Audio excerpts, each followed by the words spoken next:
Leitura diária da Bíblia. Hoje, dia 3 de abril de 2024, iremos ler os capítulos 23, 24 e 25 de 1 Samuel. Davi liberta o povo de Keila. Capítulo 23. Quando disseram a Davi que os filisteus estavam atacando a cidade de Keila e saqueando as eiras, ele perguntou ao Senhor: "Devo atacar esses filisteus?"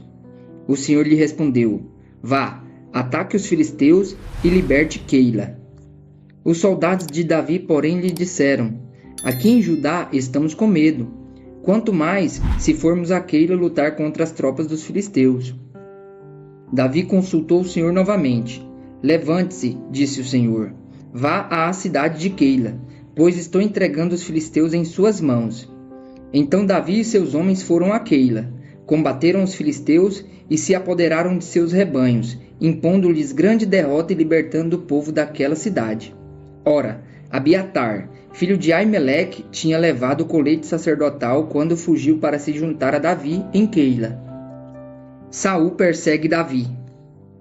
Foi dito a Saul que Davi tinha ido a Keila, e ele disse: "Deus o entregou nas minhas mãos, pois Davi se aprisionou ao entrar numa cidade com portas e trancas."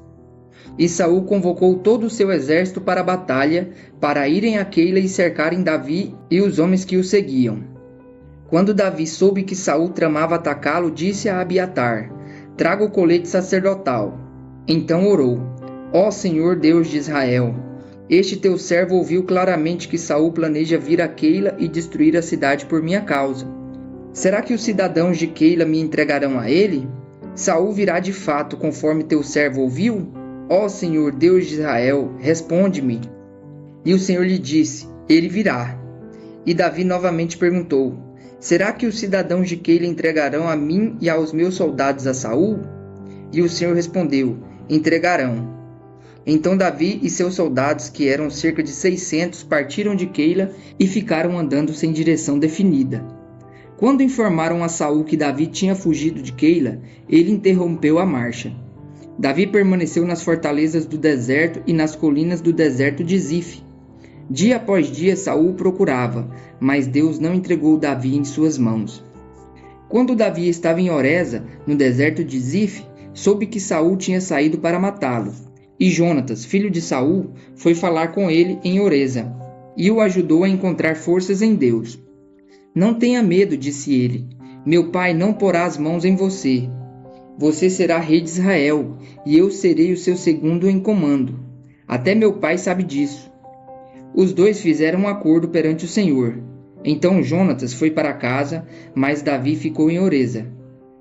Alguns zifeus foram dizer a Saul em Gibeá: "Davi está se escondendo entre nós nas fortalezas de Oreza, na colina de Aquilá, ao sul do deserto de Gesimom.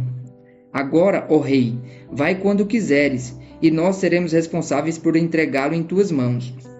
Saul respondeu: "O Senhor os abençoe por terem compaixão de mim. Vão e façam mais preparativos. Descubram aonde Davi geralmente vai e quem o tem visto ali. Dizem que ele é muito astuto. Descubram todos os esconderijos dele e voltem aqui com informações exatas. Então irei com vocês. Se ele estiver na região, eu o procurarei entre todos os clãs de Judá." E eles voltaram para Zif antes de Saul. Davi e os seus soldados estavam no deserto de Maom, na Arabá, ao sul do deserto de Gesimom. Depois Saul e os seus soldados saíram e começaram a busca, e ao ser informado, Davi desceu a rocha e permaneceu no deserto de Maom. Sabendo disso, Saul foi para lá em perseguição a Davi. Saul ia por um lado da montanha e pelo outro, Davi e seus soldados fugiam depressa para escapar de Saul. Quando Saul e as suas tropas estavam cercando Davi e seus soldados para capturá-los, um mensageiro veio dizer a Saul: "Venha depressa, os filisteus estão atacando Israel." Então Saul interrompeu a perseguição a Davi e foi enfrentar os filisteus. Por isso, chamam esse lugar Selá Amalecote. E Davi saiu daquele lugar e foi viver nas fortalezas de En-Gedi. Davi poupa a vida de Saul. Capítulo 24. Saul voltou da luta contra os filisteus e disseram-lhe que Davi estava no deserto de En-Gedi.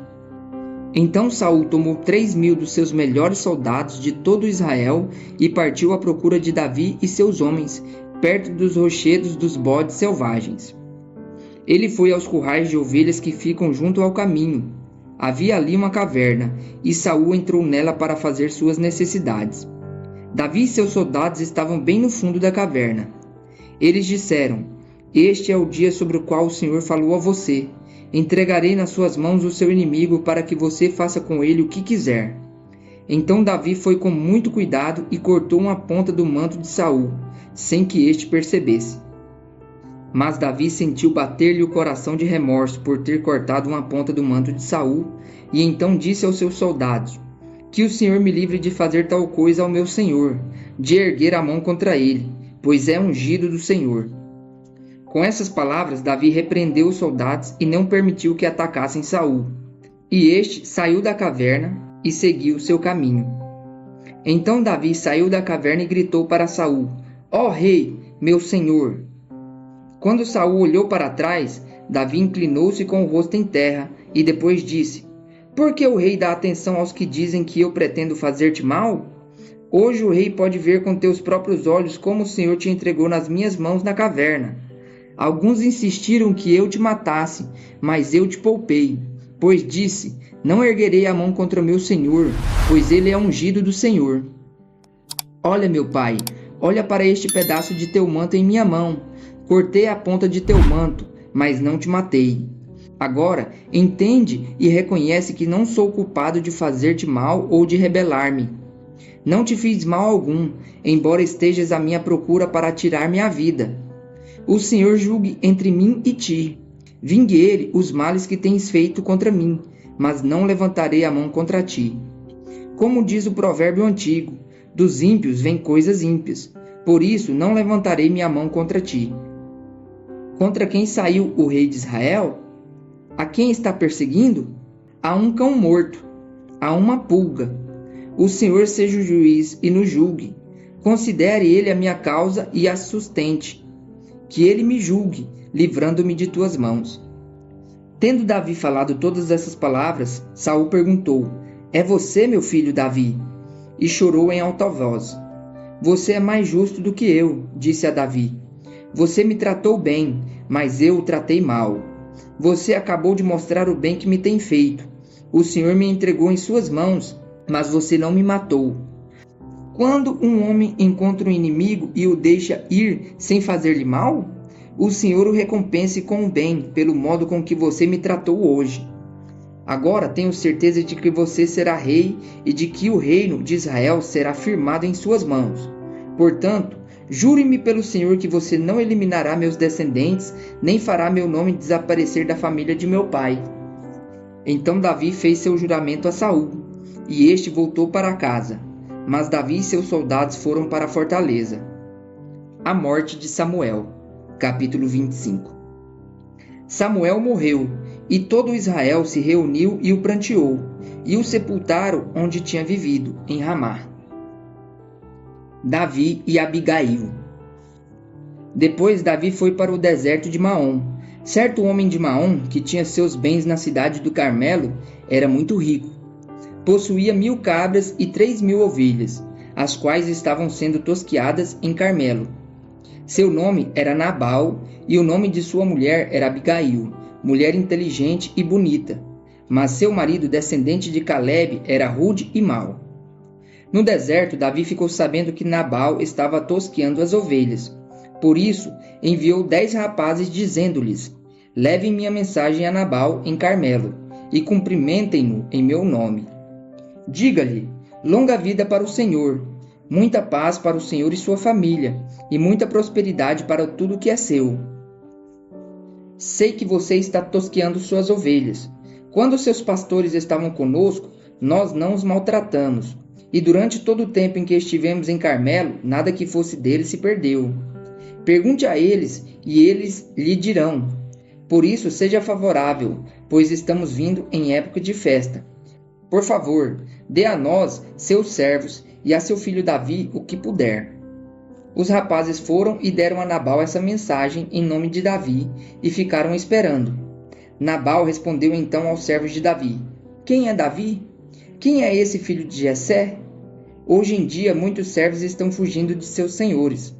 Por que deveria eu pegar meu pão e minha água e a carne do gado que abati para meus tosqueadores e dá-los a homens que vêm, não se sabe de onde? Então os mensageiros de Davi voltaram e lhe relataram cada uma dessas palavras. Davi ordenou aos seus homens: ponham suas espadas na cintura.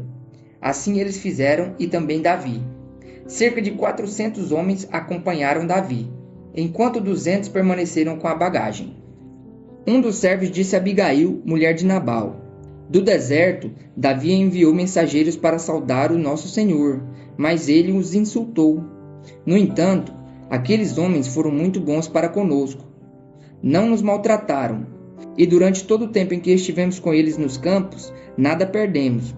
Dia e noite eles eram como um muro ao nosso redor, durante todo o tempo em que estivemos com eles cuidando de nossas ovelhas. Agora, leve isso em consideração e veja o que a senhora pode fazer, pois a destruição paira sobre o nosso Senhor e sobre toda a sua família. Ele é um homem tão mau que ninguém consegue conversar com ele. Imediatamente, Abigail pegou 200 pães, 2 vasilhas de couro cheias de vinho, 5 ovelhas preparadas, 5 medidas de grãos torrados, 100 bolos de uvas passas e 200 bolos de figos prensados, e os carregou em jumentos. E disse aos seus servos: vocês vão na frente, eu os seguirei. Ela, porém, nada disse a Nabal, seu marido. Enquanto ela ia montada num jumento, encoberta pela montanha, Davi e seus soldados estavam descendo em sua direção e ela os encontrou. Davi tinha dito: de nada adiantou proteger os bens daquele homem no deserto, para que nada se perdesse. Ele me pagou o bem com o mal. Que Deus castigue Davi e o faça com muita severidade, caso até amanhã eu deixe vivo um só do sexo masculino de todos os que pertencem a Nabal. Quando Abigail viu Davi, desceu depressa do jumento e prostrou-se perante Davi com o rosto em terra. Ela caiu aos seus pés e disse: meu senhor, a culpa é toda minha. Por favor, permita que a tua serva te fale. Ouve o que ela tem a dizer. Meu senhor, não dês atenção àquele homem mau, Nabal. Ele é insensato, conforme o significado do seu nome, e a insensatez o acompanha. Contudo eu, tua serva, não vi os rapazes que meu senhor enviou. Agora, meu senhor, juro pelo nome do Senhor e por tua vida que foi o Senhor que te impediu de derramar sangue e de te vingares com tuas próprias mãos. Que teus inimigos e todos os que pretendem fazer-te mal sejam castigados como Nabal. E que este presente que a tua serva trouxe ao meu senhor seja dado aos homens que te seguem. Esquece, eu te suplico, a ofensa da tua serva, pois o Senhor certamente fará um reino duradouro para ti, que travas os combates do Senhor. E em toda a tua vida nenhuma culpa se acha em ti.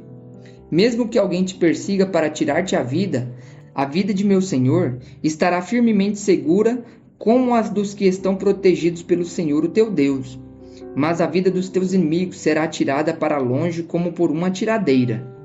Quando o Senhor tiver feito ao meu Senhor todo o bem que prometeu e te tiver nomeado líder sobre Israel, meu Senhor não terá no coração o peso de ter derramado sangue desnecessariamente, nem de ter feito justiça com tuas próprias mãos.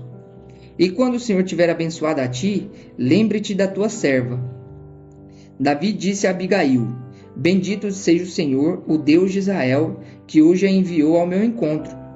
Seja você abençoada pelo seu bom senso e por evitar que eu hoje derrame sangue e me vingue com as minhas próprias mãos. De outro modo, juro pelo nome do Senhor, o Deus de Israel, que evitou que eu fizesse mal a você, que se você não tivesse vindo depressa encontrar-me, nenhum só do sexo masculino pertencente a Nabal teria sido deixado vivo ao romper do dia. Então Davi aceitou o que Abigail lhe tinha trazido e disse: vá para sua casa em paz. Ouvi o que você disse e atenderei ao seu pedido. Quando Abigail retornou a Nabal, ele estava dando um banquete em casa, como um banquete de rei. Ele estava alegre e bastante bêbado, e ela nada lhe falou, até o amanhecer. De manhã, quando Nabal estava sóbrio, sua mulher lhe contou tudo. Ele sofreu um ataque e ficou paralisado como pedra. Cerca de 10 dias depois, o Senhor feriu Nabal e ele morreu. Quando Davi soube que Nabal estava morto, disse: Bendito seja o Senhor que defendeu a minha causa contra Nabal, por ter me tratado com desprezo. O Senhor impediu seu servo de praticar o mal e fez com que a maldade de Nabal caísse sobre a sua própria cabeça. Então Davi enviou uma mensagem a Abigail, pedindo-lhe que se tornasse sua mulher. Seus servos foram a Carmelo e disseram a Abigail: Davi nos mandou buscá-la para que seja sua mulher. Ela se levantou, inclinou-se com o rosto em terra e disse: Aqui está a sua serva, pronta para servi-los e lavar os pés dos servos do meu senhor. Abigail logo montou num jumento e, acompanhada por suas 5 servas, foi com os mensageiros de Davi e tornou-se sua mulher. Davi também casou-se com Ainoã, de Jezreel. As duas foram suas mulheres. Saul, porém, tinha dado sua filha Mical, mulher de Davi, a Paltiel, filho de Laís, de Galim.